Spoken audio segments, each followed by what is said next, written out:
हरि ॐ नमस्ते रुद्रमन्यव उतोत इखवे नमः बाहुव्यामुतते नमः जाते रुद्रशिवा तनुरघोरा पापकाशिनी तया नस्तन्वा सन्तमया गिरिशन्ता विचाकशी ज्यामिखुं गिरिशन्तहस्ते विभर्ख्यस्तवे शिवाङ्गिरिततिराङ्कुरु माहि गुंसीः उरुखं जगत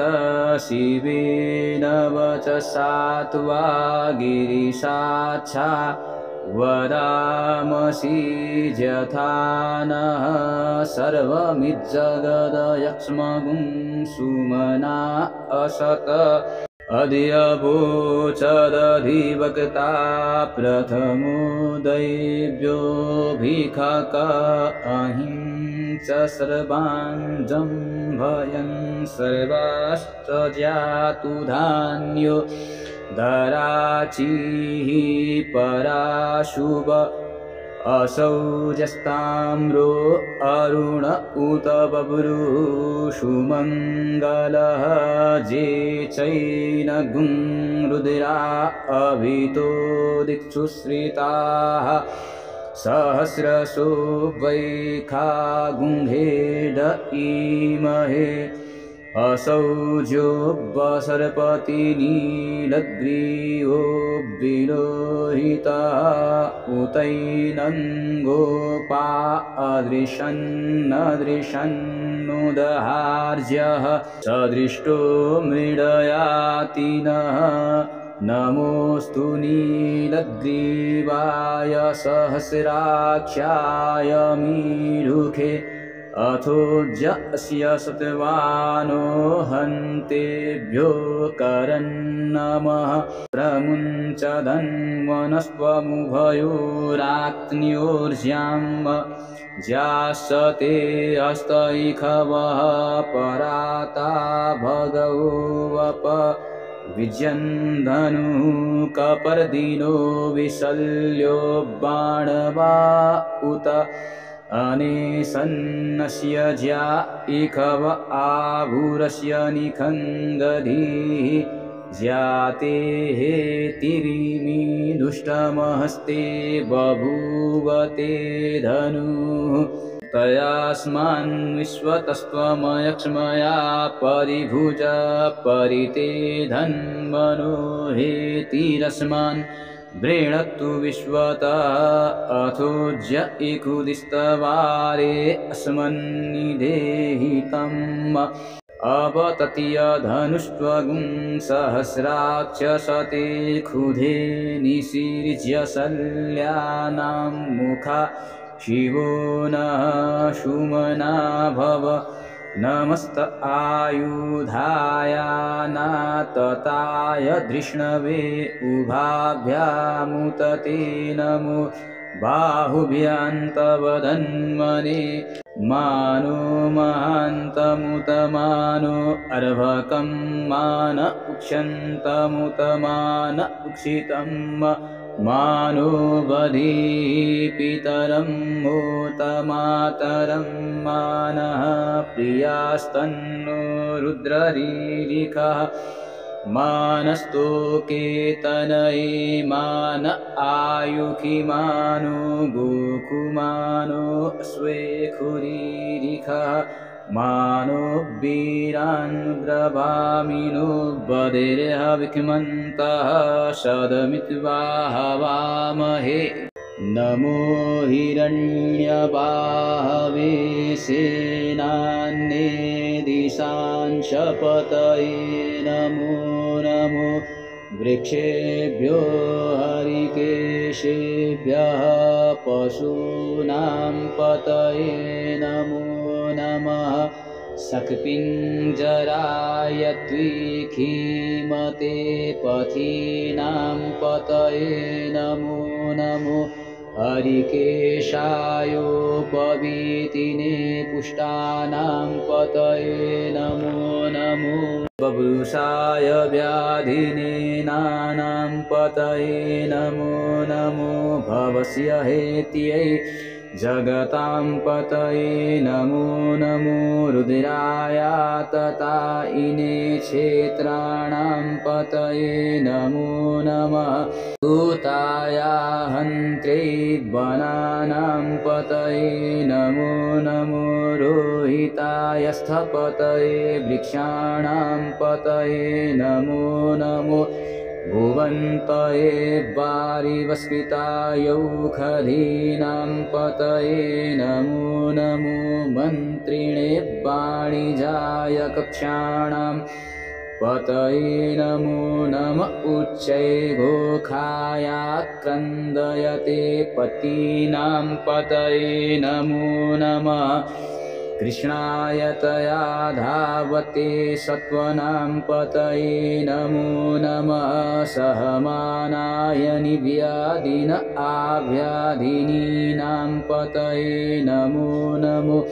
निखङ्गिणे ककुभाय स्थिनानां पतये नमो नमो निचेरवे परिसरायारण्यानां पतये नमो नमो वञ्चते परिवञ्चते स्थायूनां पतये नमो नमो निखङ्गिण इखुधिमते तस्कराणां पतये नमो नमः श्रीकायभ्यो जिगांसद्भ्यो मुष्णतां पतये नमो नमो श्रीमद्भ्यो नक्तञ्चरद्भ्यो विकृन्तानां पतये नमः नम उष्णीखिले गिरिचराय कुलुञ्चानां पतये नमो नम इखुमद्भ्यो धन्वायिभ्यस्सवो नमो नम आतन्वानेभ्यः प्रतिददानेभ्यस्सवो नमो नम आयस्यद्भ्यो सद्भ्यस्सवो नमो नमो विसिजद्भ्यो विद्यद्भ्यस्सवो नमो नमः स्वपद्भ्यो जाग्रद्भ्यस्सवो नमो नमः शयानेभ्य आसीनेभ्यस्सवो नमो नमः तिष्ठद्भ्यो धावद्भ्यस्सवो नमो नमः शभाभ्यः शभापतिभ्यस्सवो नमो नमो स्वेभ्यो स्वपतिभ्यस्सवो नमो नमः आभ्याधिनीभ्यो विविध्यन्तिभ्यस्सवो नमो नमः उगणाभ्यस्त्रिगुंहतिभ्यस्सवो नमो नमो गणेभ्यो गणपतिभ्यस्सवो नमो नमो भ्रातेभ्यो भ्रातपतिभ्यस्सवो नमो नमो ग्रीष्मेभ्यो ग्रीष्मपतिभ्यस्सवो नमो नमो विरूपेभ्यो विश्वरूपेभ्यस्सवो नमो नमः सेनाभ्यः सेनानिभ्यस्सवो नमो नमो रथिभ्यो अरथेभ्यस्सवो नमो नमः क्षत्रिभ्यः संग्रहीतृभ्यस्सवो नमो नमो महद्भ्यो अर्वकेभ्यस्सवो नमः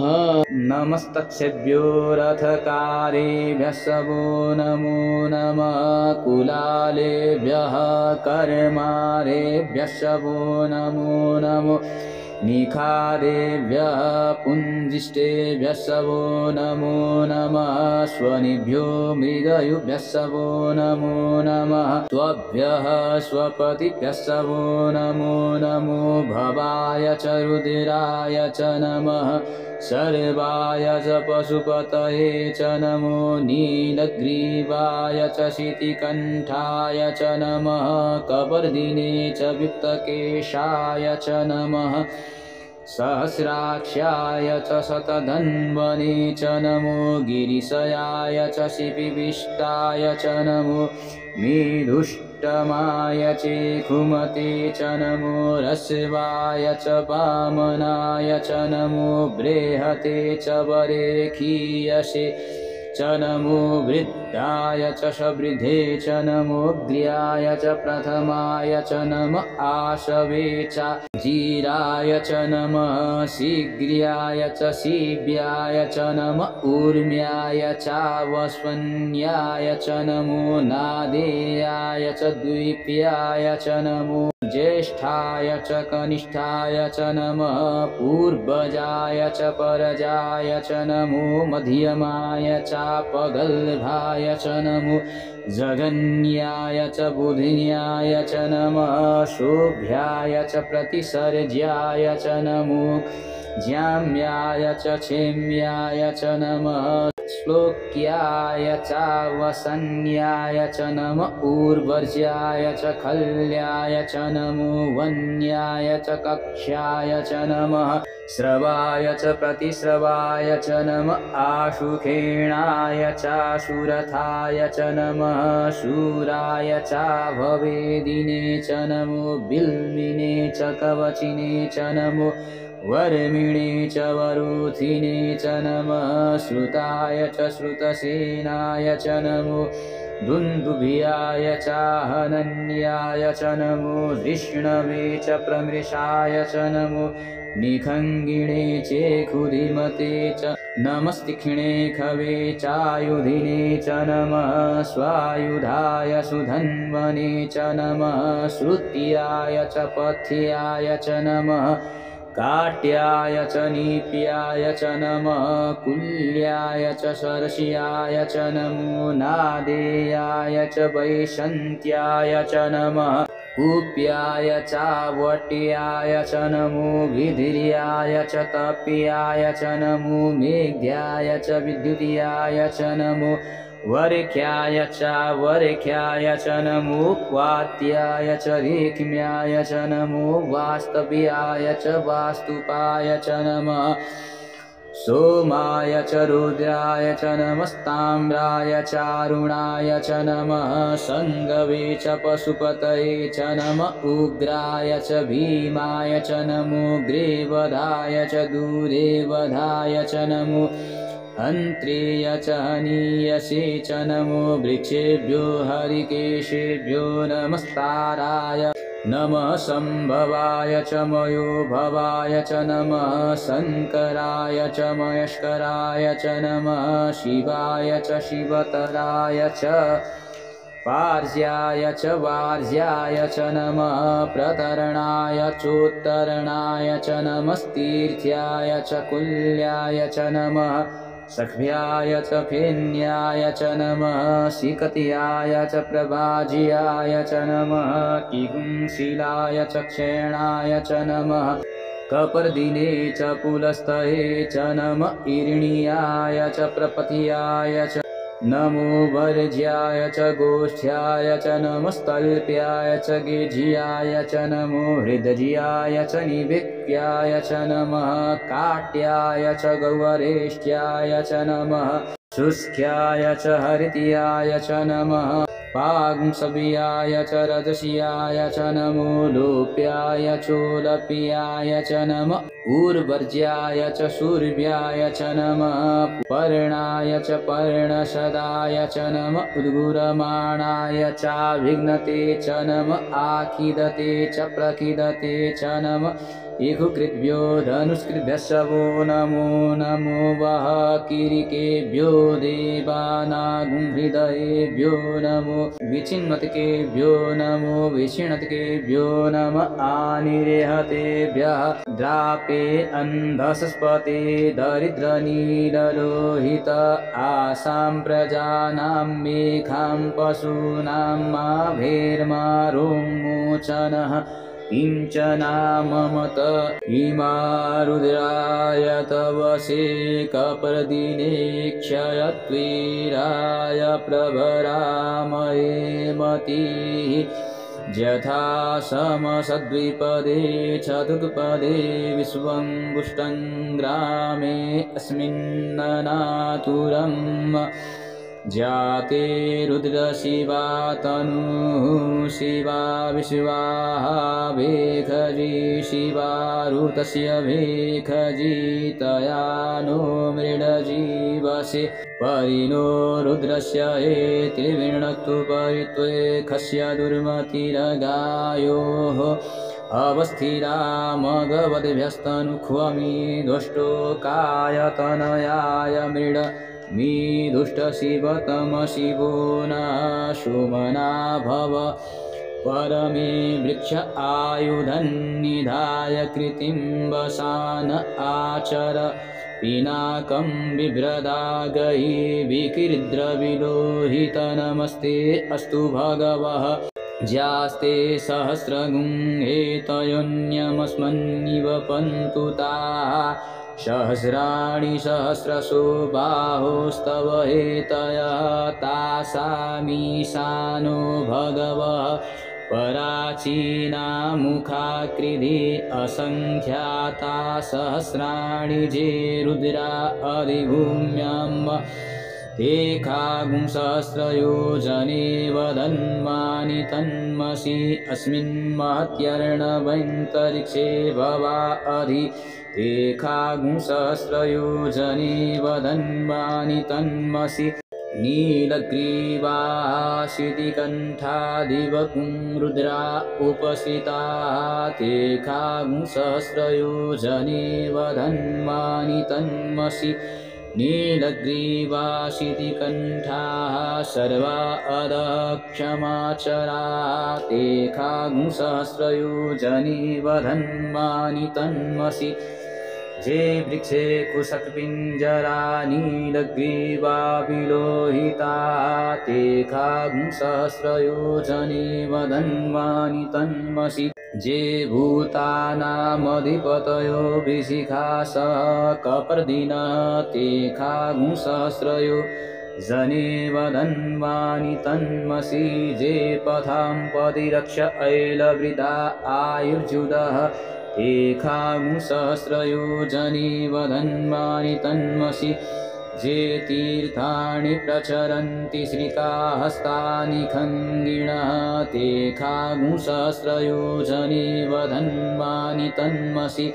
जेन्ने कुविविध्यन्ति पात्रे कुपिबतो जनान्न तेखागुं सहस्रयोजने वदन्मानि तन्मसि जयतावन्तस्य भूयागुंसदिशो रुद्रावितस्थिरे तेखागुं सहस्रयोजने वदन्मानि तन्मसि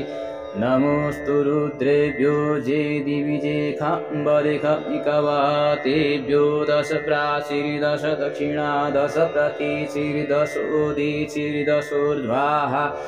तेभ्यो नमो अस्तु तेनो वन्तु तेनो मृडयन्तु ते जन्विग्नो जसनो द्वेष्टितमेखाञ्जम्बे दद्मः नमोऽस्तु रुद्रेभ्यो जन्तरिक्षे जेखाम्बात इखवः तेभ्यो दश प्राचीर्दश दक्षिणा दश प्रतीचीर्दशोदीचीर्दशोर्ध्वाः तेभ्यो नमो अस्तु तेनो वन्तु तेनो मृडयन्तु ते जन्विग्नो जसनो द्वेष्टितमेखाञ्जम्बे दद्मः नमोऽस्तु रुद्रेभ्यो जे पृथिव्यां जेखामन्नमिघवः तेभ्यो दश प्राचीर्दश दक्षिणा दश प्रतीचीर्दशोदीचीर्दशोर्ध्वाः तेभ्यो नमो अस्तु तेनो वन्तु तेनो मृडयन्तु ते जन्विग्नो जसनो द्वेष्टितमेखाञ्जम्बे दद्मः ॐ स्वः ॐ भुवः ॐ भुः हरिः ॐ